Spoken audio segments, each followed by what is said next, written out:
سلطة لا يعني سلطة زبادي بالطحين، دي تعتبر سلطة يعني، وصوص زبادي بالطحين.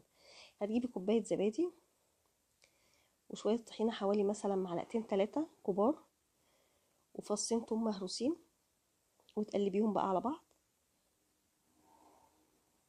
وتعصري ليمونية، تحطي عليهم ليمونية وشوية ملح. بس سهلة جدا يعني، زبادي وطحينة وليمونية وشوية ملح، وتقلبي برضو. طبعا انتي تعصري الليمون، احنا مش عايزينه يبقى تقيل قوي، مزيج الطحين بالزبادي دوت، زي ما انتوا شايفين ده يبقى القوام بتاعه. وهنركنه على جنب برضو. في الوقت ده طبعا انا حاطه البتنجان بيتقلي.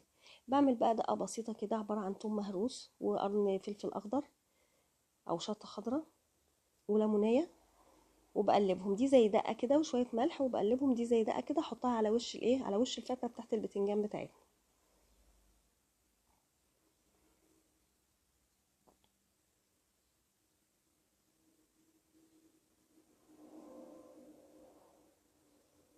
كده خلصنا بقى